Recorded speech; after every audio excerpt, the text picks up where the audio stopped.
A gunman opens fire in a brutal attack on a Pittsburgh synagogue, killing at least 11 people in a sacred house of worship on the day of the Sabbath.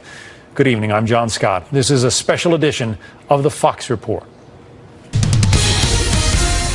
An act of hate on a day of prayer. A gunman storms into a house of worship, taking at least 11 lives and wounding several others in one of the deadliest attacks on Jews in U.S. history.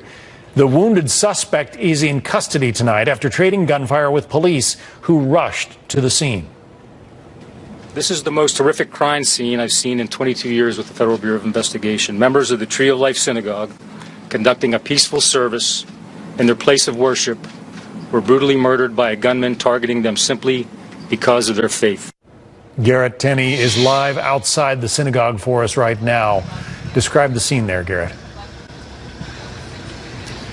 Well, John, Shabbat is supposed to be a day of worship and reflection, but this morning here in this tight-knit Jewish community, the Tree of Life Synagogue became, as you heard there, what several law enforcement officials are describing as the most horrific crime scene they have ever seen. 3 congregations worship here at the Tree of Life Synagogue, and just before 10 a.m., dozens of people were inside for services, including a baby naming ceremony that had just gotten underway, when a man walked in with an assault rifle, 3 handguns, and yelled, "All Jews must die," and started shooting. Within a few minutes, he killed 11 people and injured 2 others. As he started to walk out, police arrived. He shot one of the officers and went back inside to engage the SWAT team that was moving in. After several exchanges of gunfire, he surrendered, but by then he had shot 2 additional officers and received several gunshot wounds himself. This evening, the FBI and state officials talked about their investigation and the impact this attack is having on the state. The actions this person took today were hateful. We're in the early stages of this investigation, and over the next several days and weeks, we will look at everything in the suspect's life: his home, his vehicle, his social media, and his movements over the last several days. We simply cannot accept this violence as a normal part of American life. These senseless acts of violence are not who we are as Pennsylvanians. They're not who we are as Americans. And John, that was a sentiment that was echoed at the many vigils taking place across Pittsburgh tonight. And what do we know about the suspect, Garrett? Yeah, John, and we haven't mentioned his name just to avoid giving him any kind of notoriety that he may have been seeking in this attack, but we'll mention it here one time. 46 years old. His name is Robert Bowers. We're told from the FBI that he is from the Pittsburgh area. At this point, they don't believe that he was on law enforcement's radar prior to this attack, but they do believe that he was acting alone. This case is being considered a hate crime, though. The U.S. Attorney for Western District of Pennsylvania said he expects to file charges shortly as tonight, and Attorney General Jeff Sessions has said those charges will include federal hate crime charges, and that of course means the death penalty will be on the table as this case is prosecuted. John. Garrett Tenney live in Pittsburgh. Garrett, thank you. So with the suspect in custody, investigators are making rapid progress gathering the evidence. Maureen O'Connell is a former FBI special agent with 25 years experience. And I know, Maureen, you were on the evidence response team for the FBI. Specifically, what are they doing tonight? They're very, very busy. They're looking at everything they found at the scene. They're checking the weapons, how they're registered. We're working very closely with the ATF to get to go all the way back with the weapons to see where exactly they were made. That's how far we go back. They're looking at where he purchased all of his ammunition, where he purchased the weapons, whether or not they were purchased legally. They're scrubbing every bit of his social media. They're looking at the dark web. Everyone is really, really busy right now, and their adrenaline is really popping hot, as we say. And what about the physical evidence inside the synagogue itself? There will be a lot of physical evidence inside the synagogue itself. And one thing I think is really important to mention is that the FBI has all kinds of public-private sector outreach programs. One of them is called InfraGard, of which I'm actually the president. But we work with all kinds of entities, and specifically we work extensively with, for example, the Jewish Federation in Los Angeles, where they have a program called PRT that they've developed, where it just helps mitigate these type of situations. And it's to the point now where we have to almost look at these places as we did the airport, where we need these buffer zones. We're going to have to start doing that, unfortunately. At the church where I worship, we don't allow backpacks in. We have someone at the front door. We've had to hire security. And it's awful to consider it. I just think this may be the new norm, unfortunately. Yeah, attackers go for these soft targets, and if they see that there is no security, they're going to feel free to walk in and wreak carnage. Exactly. And to your point, people oftentimes, it's rare when we don't find out afterwards that someone has looked at this location before. It's not like he just was driving down the street and saw it. Those are very rare and few and far between. So there will be information coming forth that might show us that he did in fact stake this place out in some way, shape, or form. I read where Homeland Security had actually made a visit to this synagogue and pointed out some things that they could do to make the building more secure and more escapable, making sure that all of the exits and so forth were working and unlocked. And people say that saved lives in this particular circumstance. It does save lives, and that goes back to what I was talking about with these public-private sector partnerships. You can ask, for example, if you are a place of worship, to have a physical threat assessment made of your facility, and those are some of the things that we do with InfraGard. We go out to these places of worship and to other critical infrastructure and key resources, and we give them the type of advice that you're talking about. And it almost sounds to me like this particular synagogue may have had some type of training like this in the past because of the way that the people responded. A lot of people are asking, and I'll ask you as a member of the FBI for 25 years, somebody who carried a weapon in your day-to-day business, how do you stop something like this if a gunman is intent on creating havoc and maybe killing people? It's almost impossible. What you have to do is you have to train, you have to learn how to mitigate some of these things. One of the things I tell my loved ones is when you're in a church, those huge pillars aren't just there for decoration. There's probably a huge I-beam behind them, in which case it might be, worth your time to sit near one of those in case something does happen. You can stand behind one for cover. It's unfortunate that that is what we've come to expect, I guess, in America these days. It is. All right. Maureen O'Connell, a former FBI special agent, 25 years with the force. Thanks for joining us tonight from Los Angeles. Thank you, sir. Well, President Trump condemning a wicked act of mass murder, refusing to bow to an act of pure evil. He's continuing his plans to hold a campaign rally. Ellison Barber is in Murfreesboro, Illinois, where the president appeared. The arena is empty now. What else did the president have to say, Ellison? Well, John, the president started this rally talking about the attacks in Pittsburgh, strongly condemning them, and also talking about anti-Semitism at large. We have to bring back the death penalty. The ultimate price. They have to pay the ultimate price. They can't do this. They can't do this to our country.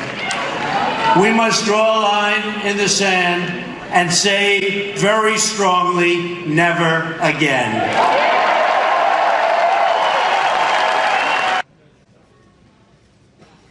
We heard the president talk about the death penalty this morning as well. He also talked about gun laws earlier today, saying that that's not the issue here, but that an armed security guard in the synagogue might have prevented so many deaths. The president almost canceled this rally, but said he decided not to because it's important to not allow evil to dictate your life. He also said the midterms are too important. He covered a range of topics, everything from NAFTA to immigration, talking about steel, jobs, and specifically talking about the man he was here campaigning for, the incumbent Republican in the House from this district, Congressman Mike Bost. Tone is very important. We want to win, and we're going to win, and we're fighting to win, and that's what you have to do, and you have to lead your life. You can't let these people change. You can't. You want to change, you have to go out and you have to do what's right. But you can't it's just too important what you're doing. We're doing something so important right now, right smack in the middle of an election. The president is set to visit 8 other states between now and Election Day, all places where there are competitive races like this one. He's hoping that his presence in some of these places can help tip the scales in these tight races and help Republicans win across the board in November. John? Allison Barber in Murfreesboro, Illinois. Thank you.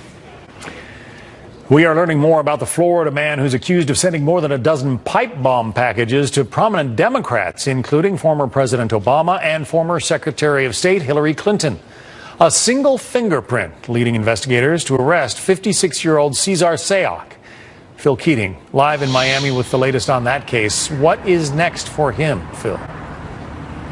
Hi, John. First, what is happening right now, and that is sitting in a small prison cell. The politically hyper-postal pipe bomb suspect is up in that building behind me, the tall gray one. That is downtown Miami's Federal Detention Center.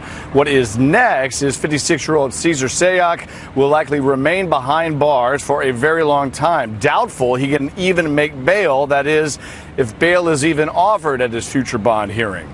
He's undoubtedly meeting with his attorney this weekend, as Monday he will have his first appearance in federal court in front of federal magistrate Edwin Torres. He's facing 5 federal counts for allegedly mailing 13 pipe bombs across state lines in nearly identical packages, all in manila envelopes, and each sent to a prominent Democrat. That includes former presidents Bill Clinton and Barack Obama, Hillary Clinton, and former Vice President Joe Biden, among others. The DOJ indictment on him will likely still grow. An attorney who once represented Sayoc in his long list of criminal history expects the feds to bring down the hammer in this case. They're going to want to max him out. They're going to come after him hard. This is not aberrant behavior. This is a pattern. So I would think they're going to come after him in every jurisdiction. There's no way he's going to get a bond. And while there are so many Florida connections to this case, for example, all of the pipe bombs were allegedly made in Broward County. All of the pipe bombs were allegedly sent from Miami-Dade and Broward counties. The trial for Sayoc will not be happening in Florida. Shortly after, we expect his first appearance on Monday, he'll be flown up to New York City, and that is where the Department of Justice intends to try him in the Southern District, which has an extensive prosecutorial experience with terrorism cases. John? I think the country is very grateful that a suspect is under arrest in that case. Phil Keating, thank you. The pipe bomb threats have taken center stage in the midterm elections, with politicians on both sides calling for the end of divisive politics. Doug McElway has more. The arrest of diehard Trump supporter Cesar Sayoc in the pipe bomb mailings has thrown a wrench into the midterms, diverting attention from other October surprises such as the Kavanaugh hearings, the caravan, and yesterday's report of 3.5% economic growth. Across the spectrum, politicians are calling for lowering the temperature. But they're also doing it while trying to inspire their base just more than a week away from the most consequential midterm election in years. Everyone will benefit if we can end the politics of personal destruction. We must unify as a nation in peace, love, and in harmony. The media has a major role to play. Immediately after those boos, the crowd erupted in a chant of CNN sucks, to which the president replied, they do, indeed. And at a rally in Hartford, Connecticut, former Vice President Joe Biden made a similar appeal for calm. This division that exists, this hatred, this ugliness, it really has to come to an end. Former President Obama, who in an earlier campaign advised his supporters to bring a gun to a knife fight, told Democrats in Milwaukee that Republicans are exploiting racial and ethnic divisions. They'll say whatever it takes to keep their stuff, to maintain their privileges, even if it's not fair. It's a cynical kind of politics, but frankly, sometimes it works. Writing in The Hill today, Harvard law professor Alan Dershowitz offered this advice to each party, quote, both sides have to disassociate themselves from violence on their side of the political spectrum. There is no polling yet to suggest that the pipe bomb arrest has affected political momentum one way or the other. And who knows what other October or November surprises may lurk before November 6th, such as today's event in Pittsburgh. John, back to you. Doug McElway in Washington. Thanks, Doug. Our live coverage of the aftermath of the Pittsburgh synagogue shooting continues in a moment. Investigators now treating this as a hate crime. Our next guest is a political journalist, commentator, and satirist. He's also Jewish. He joins us with his take. Plus, a fiery crash at a soccer game just seconds after a helicopter takes off from center field. We'll tell you. Authorities say a steam leak at a Washington state nuclear site did not release radiation into the air. The scare happened Friday at the Hanford Nuclear Reservation. It forced workers to stay inside for about 5 hours. No reports of injuries. The leak came from a tunnel where nuclear waste is stored inside old railroad cars. The Hanford site was created during World War II. We're learning more about the suspected gunman who killed at least 11 people in a Pittsburgh synagogue this morning. 46-year-old Robert Bowers is described as a virulent anti-Semite. The Justice Department has announced plans to file federal hate crime charges. Let's bring in Jamie Weinstein, the host of the Jamie Weinstein Show podcast at the National Review Online and founding partner at JMW. Jamie, you've heard the president blamed for this kind of thing because of the political rhetoric that he sometimes releases. Do you ascribe any of the blame for this attack to the president? Well, I don't think the first thing people should do in the midst of a tragedy like this is political recriminations. No, I don't think the president bears responsibility for the attack.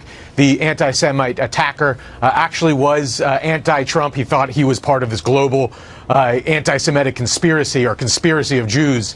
That said, I do think if you look at the rhetoric at this current moment, I do see a problem there where it can inflame political nut jobs and anti-Semites.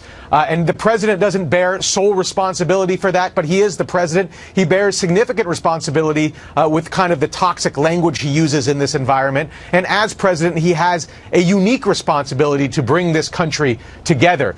So I do think that he can do more to lower the volume in this country, in this political environment, and try to unify this deeply divided country.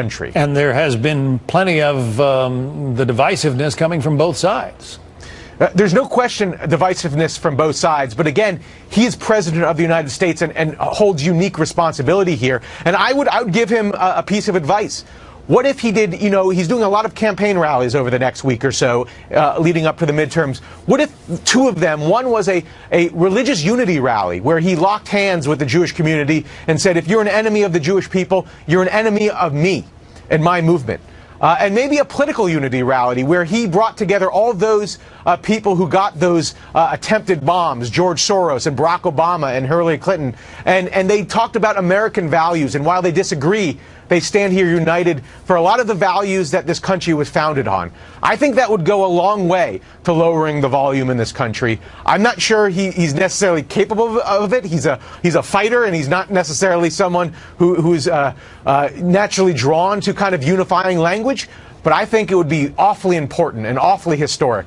And I would encourage him to consider something like that. It would do great things for this country if we saw an image like that over the next couple weeks. But I also have to wonder whether Hillary Clinton and George Soros would agree to appear on the same stage as the sitting president. You might wonder that, but when you get an invitation from the President of the United States, and in this environment, perhaps they would. Perhaps they would if the setting was right, and the atmosphere was right, and they were there to not talk about divisive politics, put their political views aside, and talk about what unifies us as Americans. I think that would be very powerful. I don't know whether you were able to hear what the president had to say when he took the stage at that rally in Murfreesboro, Illinois, but he said, even though he and the White House had thought about canceling that Make America Great Again rally, he decided to go forward with it. He said, we can't make these sick, demented, evil people important. and when we start changing around our lives and schedules, we change all of our lives in order to accommodate them. It's not acceptable. What do you think about that? Well, it reminds me a little bit of what George W. Bush said after 9/11. Don't allow these evildoers to win by changing the way you live. But he went on to say, and I thought it was the strongest language I've heard him in condemning these type of attacks. And I thought it was quite good. I'd like to hear more of that. I'd like to hear the volume toned down from him. Stop attacking the media as the enemy of the people. Stop, praising a congressman or joking about praising a congressman who body slammed a reporter. Make your political views, but make the rhetoric in line with kind of the moment. Don't increase and inflame tensions unnecessarily. He also had kudos for law enforcement, and by all accounts, local police and SWAT teams in Pittsburgh did a spectacular job today of keeping this thing from, as bad as it was, they kept it from getting worse. And that's everything I've read suggests that's right. And we should be thankful that they were there to make the situation maybe a little bit less bad than it could have been. And it was plenty bad, as reports have indicated. But without dedicated people like that, these situations could be far worse. It also happens, though, that the Democrats, like to blame the president and like to maybe even goad him somewhat. Do you think that some of that will tone down as well as a result of what we've seen today? I hope the language on all sides tones down. I remember Steve Scalise and the people at that baseball field who were attacked by a crazy on the left, who was inflamed by rhetoric. We all need to lower the volume. But I single out the president because he is the president of the United States. That is a unique responsibility. He's not only the head of a political party, he is the head of the country. And in some sense, it's kind of a unique position. In England, you have the prime minister who's the head of a political party, and then ceremonially, the queen is the head of the state. The president shares both of those responsibilities here in the United States, and he bears a unique responsibility to try to unify the country. So it really is the onus on him to start with him, and he needs to do that and set the tone for the others. Jamie Weinstein. Jamie, thanks. Thank you. Fox News Sunday anchor Chris Wallace asked Homeland Security Secretary Kirstjen Nielsen about the mass shooting at the Pittsburgh synagogue. I understand that, in fact, DHS officials had been in this synagogue recently. Yes, as recently as March, we actually conducted a site visit there with our protective security advisor in the area.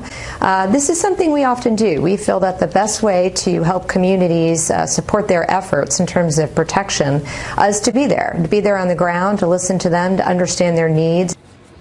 You can catch the entire interview with Secretary Nielsen tomorrow morning on Fox News Sunday. Check your local listings for the time it runs in your area, or you can watch it here at 2 p.m. and 7 p.m. Eastern Time on Fox News Channel. Settlement talks will take place in a lawsuit involving the deadliest mass shooting in modern U.S. history.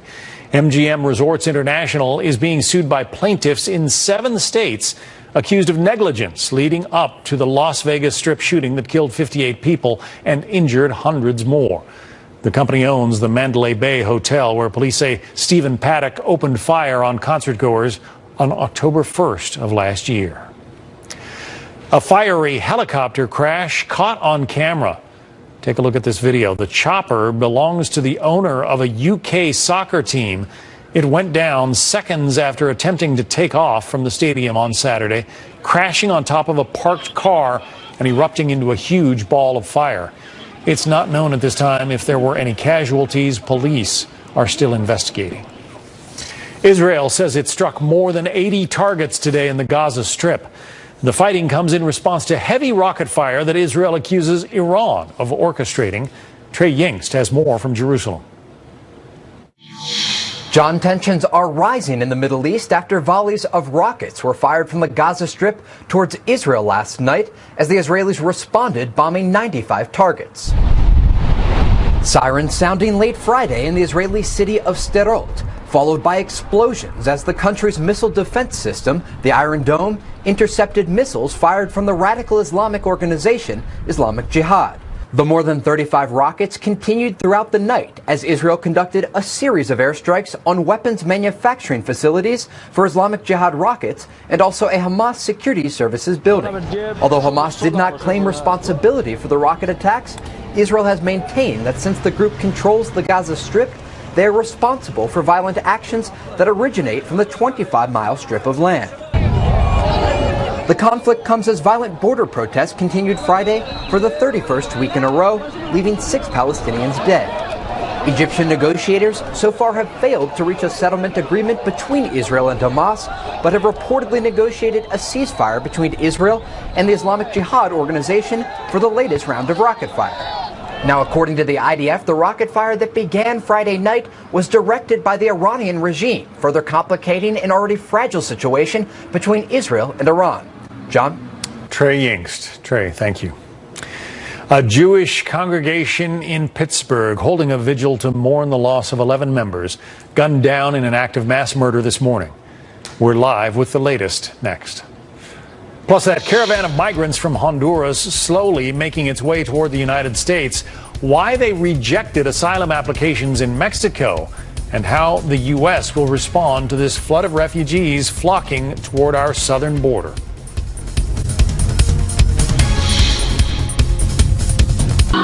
Thousands of friends, neighbors, and members of the community gathered to honor the 11 victims murdered today in a synagogue.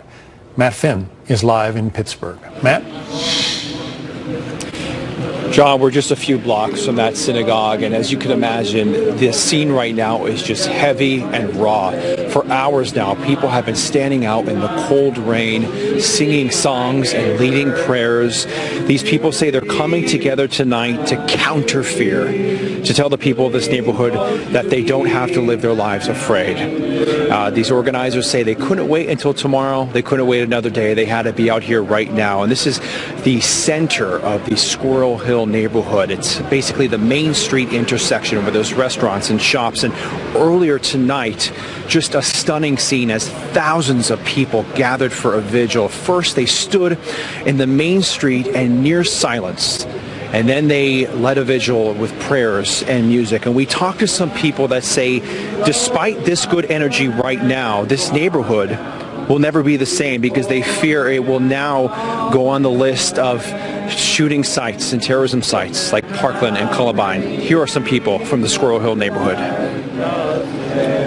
The total shock of knowing that our friends have, been through this horrible situation. It's just an unbearable thought. It's not a nightmare because it's more like a recurring nightmare, and it's exhausting. We have talked to quite a few people who tell us tonight that they are not sure of the names of the people that were killed in that synagogue not far from here. And so many people say, I'm waiting to find out if it's someone that I do know. So you can imagine people just on edge here tonight because it's going to be a long and painful recovery. John. Matt Finn in Pittsburgh. Matt, thank you. For more on this, Adam Hertzman is Director of Marketing for the Jewish Federation of Greater Pittsburgh. Mr. Hertzman, thank you for joining us tonight. Our condolences go out to you and everybody associated with the synagogue. It's our understanding that the names of the 11 victims are going to be released at 8 o'clock in the morning, and that's going to be a whole new round of heartbreak for the Jewish community there. Yeah, absolutely. Our hearts are really broken, and this is a kind of tight-knit community where really everybody knows everybody, so it's going to be hard. Tell us about the impact on that particular synagogue. Jewish Pittsburgh, as I said, is very close. I feel just personally like Jewish Pittsburgh is such a family that an attack on one part of the community is an attack on my family. I go to a completely different synagogue, but I think the impact on the synagogue will be the impact on the entire Jewish community in the entire city. There's nobody who feels left out of that. This was supposed to be a bris, a happy ceremony, naming a new child. And now it has turned into such tragedy for so many people. Just dealing with the funerals in a relatively short amount of time is going to be a challenge, is it not? Pittsburgh has experienced a lot of challenges in the past, and I think we will come together, we'll stay strong, the community will be stronger. This is a time of mourning, but it's a time that I think we can come together and support each other, and Jewish Pittsburgh is really good at that. And the outpouring of love and support that we're already seeing this evening from, well, the interfaith community and Pittsburgh at large, it must warm your heart a little bit. It absolutely does. I was actually thinking this evening that even though this is a time of horrible tragedy, it really is heartening to see how many people reached out. I've gotten calls and texts from mosques and churches. It's not just Jewish Pittsburgh, it's the entire Pittsburgh community that's come together around this. It's our understanding that this particular gunman was not on any police watch lists, not really on anybody's radar. Are you aware of any threats or any, public warnings that he had issued in the past? I'm not aware of that. I will say that Jewish Pittsburgh and Pittsburgh in general is one of the safest cities, and it's very safe. It's been very safe when it comes to the Jewish community. I expect it will be in the future. That's one of the reasons that this is all the more shocking to us. We've been very careful about security, and we've been looking at the security measures and trying to train staff and the community at large. So it just makes this event more shocking. Is that going to have to change in the future? I mean, the president suggested that perhaps an armed guard might have helped today. Is that kind of thing coming to the synagogues in Pittsburgh, do you suppose?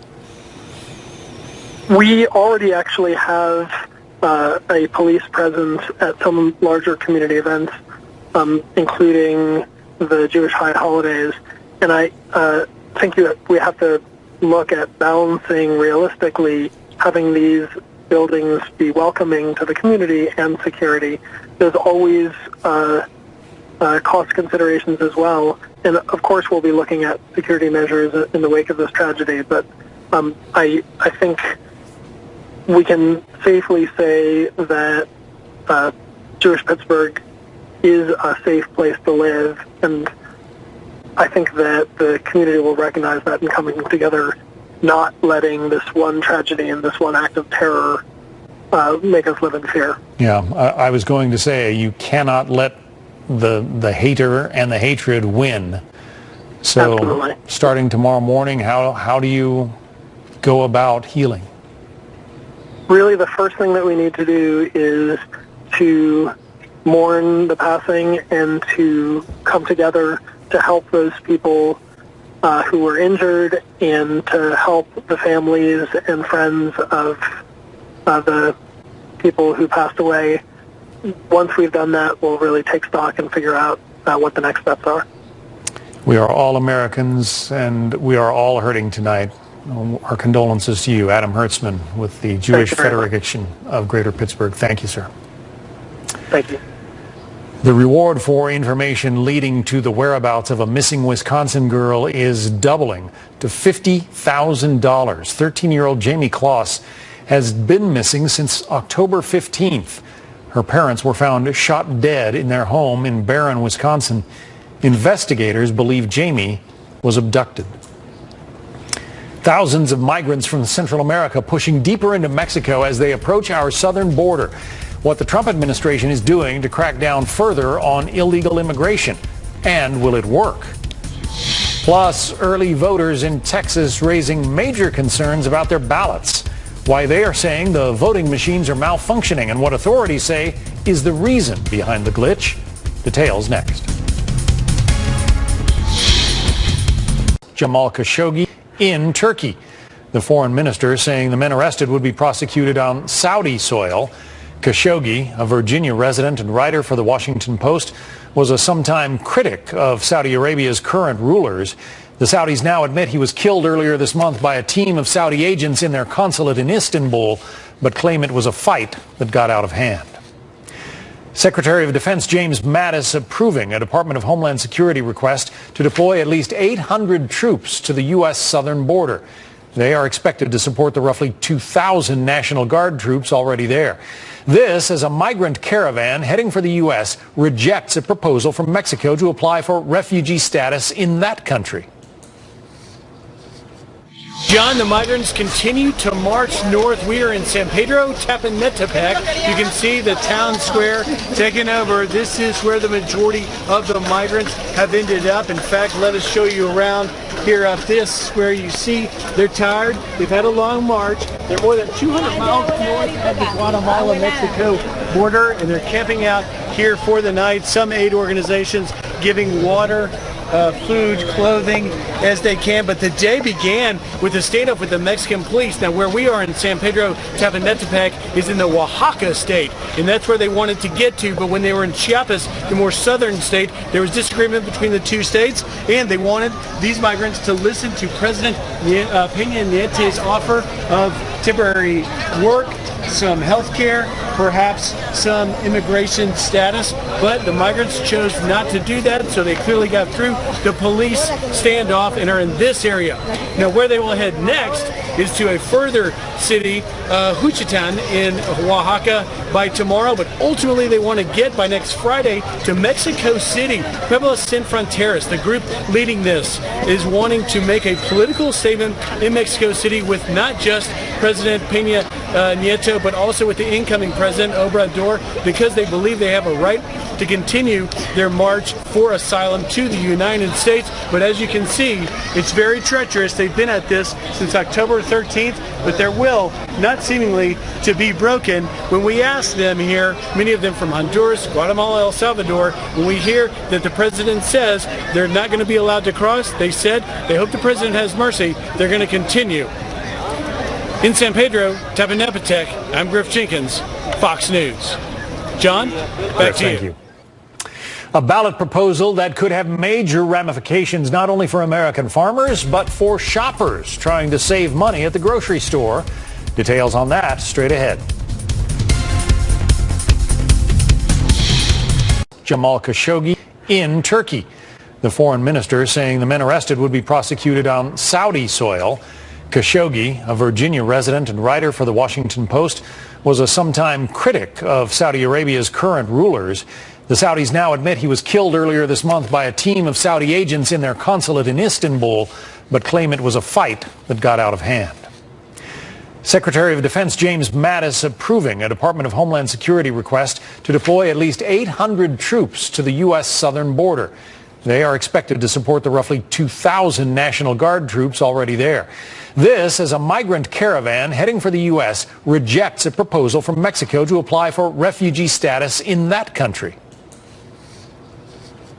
John, the migrants continue to march north. We are in San Pedro Tepanetepec. You can see the town square taken over. This is where the majority of the migrants have ended up. In fact, let us show you around here up this where you see they're tired. They've had a long march. They're more than 200 miles north of the Guatemala-Mexico border, and they're camping out here for the night. Some aid organizations giving water, food, clothing as they can. But the day began with a standoff with the Mexican police. Now, where we are in San Pedro Tepanetepec is in the Oaxaca state, and that's where they wanted to get to. But when they were in Chiapas, the more southern state, there was disagreement between the two states, and they wanted these migrants to listen to President Peña Nieto's offer of temporary work, some health care, perhaps some immigration status, but the migrants chose not to do that, so they clearly got through the police standoff and are in this area.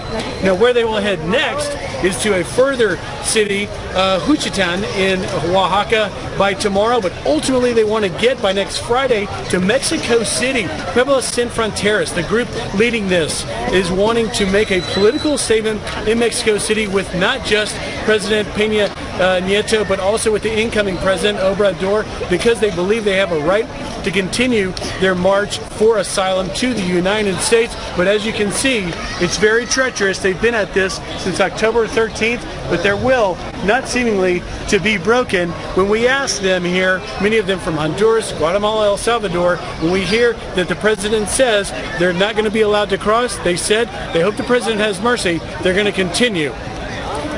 In San Pedro, Tepanecatepec, I'm Griff Jenkins, Fox News. John, back to you. Thank you. A ballot proposal that could have major ramifications not only for American farmers, but for shoppers trying to save money at the grocery store.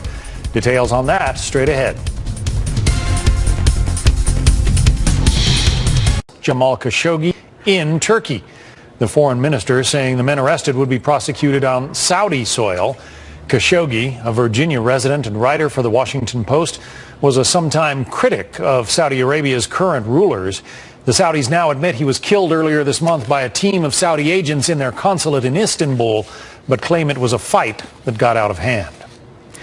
Secretary of Defense James Mattis approving a Department of Homeland Security request to deploy at least 800 troops to the U.S. southern border. They are expected to support the roughly 2,000 National Guard troops already there. This as a migrant caravan heading for the U.S. rejects a proposal from Mexico to apply for refugee status in that country. John, the migrants continue to march north. We are in San Pedro Tepanecatepec. You can see the town square taken over. This